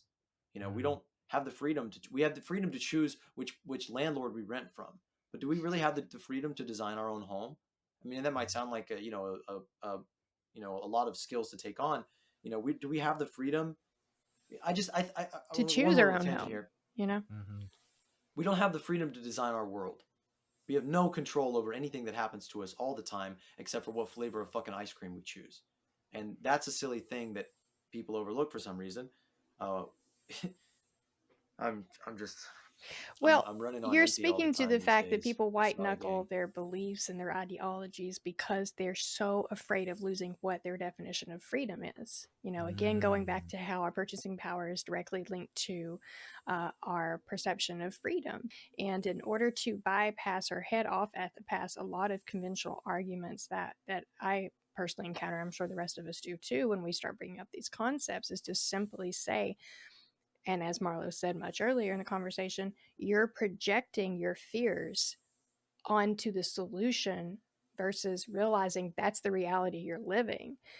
People are like, well, degrowth sounds restrictive. Degrowth sounds like I won't be able to enjoy that little plastic thing that I get for a quarter out of the machine at the restaurant. Or I won't be able to make that Amazon order and get those, you know, things that I enjoy so much that seem to make life fulfilling or what have you. And I think that's one of the biggest struggles, is just being able to effectively articulate the benefits, because they are nearly inconceivable when you try, well, I guess that would be the word, inconceivable, or maybe imperceivable. When you try and envision what does a world look like where consumption isn't the driving force but yet is fulfilling, how do you describe that, right? uh, but again, getting back to the restrictive nature of the system we are living in now, just reminding people, hey, oh, so I sense some fear or anxiety in your voice when you say that you don't want to have that thing missing from your life. Well, here's the thing, that thing that you don't want to see missing from your life, it is trying and failing at filling a void that could be filled more effectively. I'm sorry, and in ways that don't harm you or the environment or your neighbors. And that's the world that we're striving to create. We're not trying to restrict your access to the things that you think make you happy and that probably do make you happy. We're trying to help you understand that the system we live in now is inherently restrictive. You are restricted from out the gate. As soon as you're born, there's a bill for you being born. And when you die, there's a bill for you dying. Like, there's nothing free in this world as it stands right now. And that's what we've got to get past and hopefully help people to understand that that's what we're trying to do. We're not trying to take from them. We're trying to make sure that there is something to have in the future. Yeah. And like, I'll counter that real quick. That oh, okay. Yeah. the moments and memories in our lives that are the most precious to us almost never cost $1. You know, it's, you know, maybe you have that nostalgic trip to Disney World as a kid, but I mean, how much more satisfaction and bliss did you find just playing in the backyard? You know, going into your own imagination, or playing with Legos or something. That those were my, you know, moments of enjoyment. And you could say that costs some there's some money in there, but it's like, you know, spending time with your family, spending time with your loved ones, having sex, doing drugs. These things don't cut that. Sorry. I I mean, won't. the best But moments yeah, in life just don't cost a thing, right? that's the point. Yeah, that You can feel relationships them, are not what buy bring them. us meaning. And, you know, people may think, well, but I love my Netflix. Think about those people who only have that, though. Think about those really sad, lonely people with the RGB keyboards who I resent that. only have. Oh, sorry, Amanda. Who only have media, who only have video games, who only have things that money can buy. Yeah. And you look at somebody like Trump or Elon Musk. Do these people really seem happy to you? They seem like they're addicted to drugs on Twitter. You know, just unhappy, complaining, never satisfied. It's never enough. That it's a fucking cliche that money does not buy you happiness. Yeah, that money is a hygiene factor. If you don't have enough of it, you're gonna be fucking unhappy. But up to a certain point, when your basic needs are met, after you go over that, it doesn't really improve your quality of life. And that's not just, you know, what every mystic and person with common sense has said for all time. That's some pretty hard science. There's social science that we've been studying these things, that ultimately all of the things, maybe not all of them, but most of the things that we are talking about are actually, based in social science. They are in alignment with what the science and the peer-reviewed, meticulous, you know, falsifiable studies that people have been doing over the last 100 years. You know, between now and, you know, whenever the big hot thing was communism or whatever it is that people think that we're pushing. We are talking about applying science to our system. We are talking about upgrading and updating our view of reality with what we can observe tangibly. with what we can repeat tangibly, with all the experiments, with all the study, with all the academic work that is ignored every minute of every day to continue punishing people for crimes and rewarding them for tasks, when we know these things, these motivations that are the very primal that drive us, that we think that these are what makes the world go round, when we actually study them in experiments and when we look at the volumes of data that we have, it contradicts every one of them. And all the fundamental gravities in our world are false. And our narratives are false. And our economics is not based in science. And our whole system is based upon a series of lies or half-truths or untruths. And we are working, to align ourselves with not just some, moral imperative that we must, protect the working class and that we must, undo the evildoers. That's not really where we're coming from.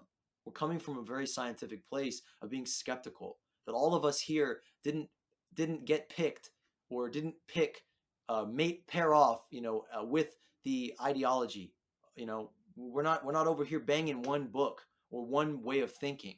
We are actually able to skeptically question our own thoughts and apply them to the rigors of science. I think Oh that was no. God. I think that was God getting on to me for being, a little too empirical and scientific. Sorry, Lord. I'll get back to flagellating myself and burning little candles and things like that for your benefit.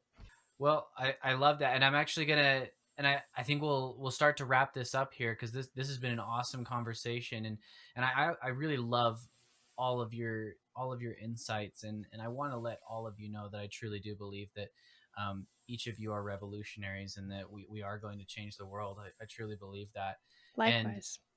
And it's, thank you. And I think it's hard because, the questions that we've kind of been raising today of just like whether we are free or not is it's so complex, and obviously there's so many ways that we're not free in the way that we want to be, and free in the way that we need to be. And yet I still can't deny that we can wake up each day with the mindset that we're going to change the world.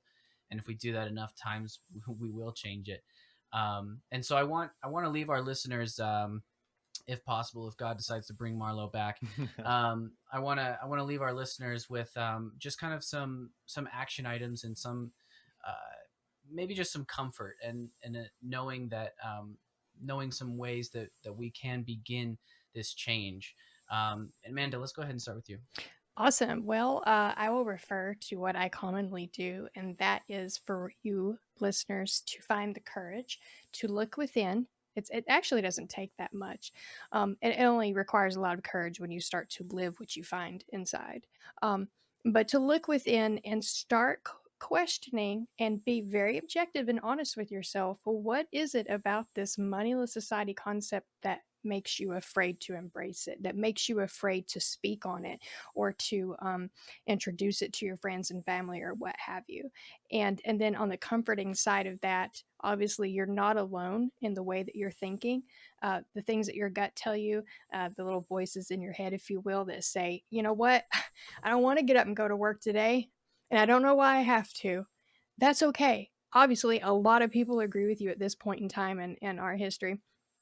And you're not lazy, and you're not inferior, and you're not less. You're actually, some would argue, more. And inside of you, you have the ability to do more than what you've been subscribed. You have the ability to realize potentials that are nearly inconceivable. And it's okay for you to not want to spend your time clocking in at 9 and clocking out at 5 and making other people rich and giving people the opportunity, other people the opportunity to destroy the world that we live in. So if you're thinking outside of that box, it's totally okay, and we want you to keep thinking outside of that box and realize your potential. Thank you, Matt. That's awesome. Yeah, I think that Amanda is a great, all great points, and I agree with everything. I like to add too, just be curious and open-minded about the whole thing, and encourage others to be as well. I think that's kind of one of the main things that I see people just apprehensive, of just kind of opening up to these ideas, I think, in general, and just there's so many negative stereotypes about all these things that are kind of circulating around, just kind of talking about 'em and clearing the air a little bit, saying, well, there are people doing, this and this, and there's groups of people out there. You're not alone, and you can log into our Facebook group. There's thousands of people in there that are, like-minded, discussing these topics.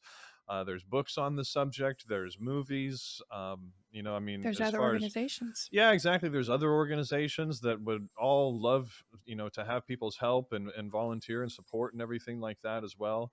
Um, especially ours. yeah. And I mean, there's no lack of things to do to try to move in these directions, whether it be improving, conditions within your community and reaching out to your neighbors, developing networks and relationships, things like that, trying to just create abundance in your own life and in your community. I mean, essentially that's what a lot of this comes down to, is what we're trying to do, is create abundance through these systems in our, own homes and our communities and around us. And a lot of that really just starts with reaching out to people, developing relationships, and talking about these ideas, kind of throwing them around and talking about them, like, maybe some of this is actually a possibility, but at least kind of clearing the air. And I think that's a really good place to start with all this, because you can't really do much without just even getting these ideas out there first. And 90% of the time, a lot of the people just haven't even heard of a lot of these concepts or thought that these things are possible. And I think we really kind of are in the creating awareness stage a lot of the time. I mean, it's nice to, want to take action, but we kind of need to gather enough resources and people and support and everything in order to really take significant action. And I feel like we're getting to that point, but it's still probably going to be a little while before we really start to move the needle on some of this. But the more people are aware of it, the more of these conversations start happening, the closer we'll be to all of that. And so that's why I really truly appreciate what people like yourself, Nate, are doing here with your kindness rebellion podcast, and having us on and spreading the word with all this. And I think you're doing an awesome job, and keep up the fabulous work, and be happy to come on again in the future and do more work with you. And really appreciate all the help and support you've given us as well for everything too. So mean that sincerely, and it means a Ditto. lot. And yeah, and just love to keep working with you in the future too. I think it's awesome. So thanks again. Likewise. Thanks, man. Marlo, send us off. I'm just thinking about a scene that I filmed with my good friend Professor Jeff Cates on a mountain overlooking the city for the film we've been working on. And he said, at the end of his class, where his students' minds have been blown out the side of their head by pretty inarguable change to their view of history and sociology and the dynamics of human relationships, because he's basically radicalizing his students, with this curriculum as a professional professor. He says, they ask him, what do I do? What can I do about this? And he said, you can't do anything. Only we can do something. Only we can do something about this. And I think that's very powerful and resonant. And I think that, like, I went to an Alcoholics Anonymous meeting the other day, which, a lot of critiques with that entity, that system, but I was craving community and connection, and don't drink alcohol. So I figured I'd get it there. I didn't, but whatever. And I was just really upset and taken aback, really, that all these people pulling up their chairs to sit in a circle and be together and have this, and they all spoke of this religious, camaraderie and this feeling that they got there, that it saved their lives. And I never really got that from, that group, because I kind of know, like, after that little hour of dopamine or serotonin that people get from that sense of temporary community, they go back to their individualized lives. They go back to their house, in their car, and then they go to their job, and they experience their problems, and don't really question the structure of their society that made them want to dissolve their brain in poison to begin with. It's all personal, it's all individual, it's all you, it's all my sickness, my trauma, when we all have trauma, because we're in a soup of it. We're in a traumatizing system. We're in a system that's built upon conflict and competition and scarcity and lack. And so these sicknesses we all deal with and the problems that we experience every single day of our lives are utterly predictable. And after a while, I don't feel satisfied scratching the itch of complaining about them all the time. I have to do something about it. I have to think that you know, as this beautiful Chris Christopherson song, "To Beat the Devil" says, if you waste your time talking to the people who don't listen to the things that you're saying, who do you think is going to care? That you could die explaining that the things they complain about are things they can be changing. And I think about that pretty much every day in some form. That the things we bitch about, we can change. We can change them. We can create an alternative system. We can scratch our itch for community and sociality and connection that we seek in bars and clubs and social clubs and, podcasts and Facebook groups and social media and all these things that don't quite hit it by forming permaculture, permanent culture, forming communities, forming collective enterprises where we come together and say, okay, being a person is too fucking hard for one person. It was never meant to be this way. The human being alone in nature is fucking preposterous. If you see a human being wandering alone in nature, they're a killer. That's somebody who's been kicked out of society. That's not a human being. A human being is a collective enterprise. We are a social organism, like an ant. We're not like an ant. We're more than that. Not to say that ants aren't great and amazing, and that nature itself isn't this interconnected web of relationships. There is no sole being. There is no individual. Even you yourself are comprised of billions of microorganisms that make up your body.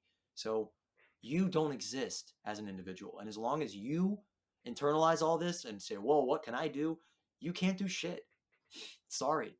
And so we have to come together. And we can. And life gets way easier when we share the burden of being alive. And it stops being a burden to put food on the table.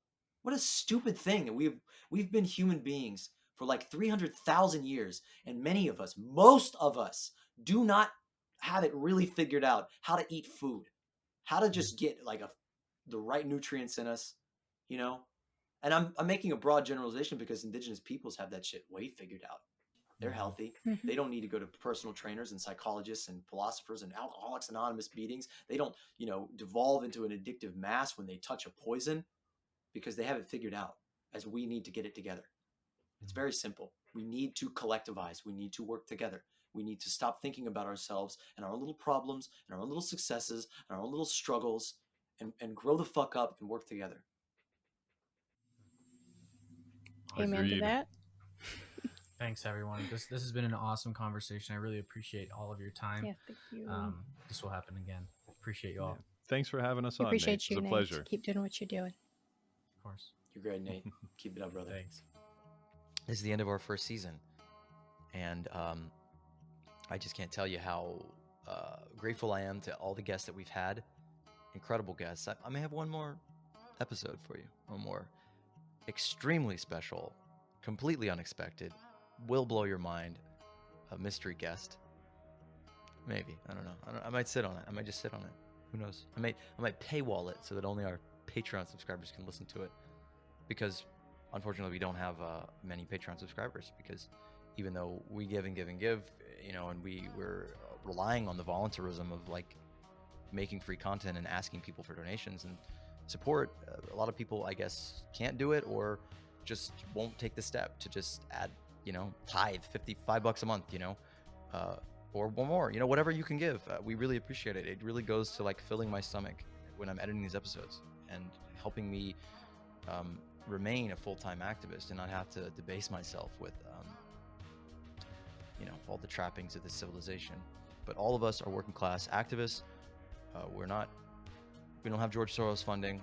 This is all a labor of love. All of this has been done by a group of very small, devoted people.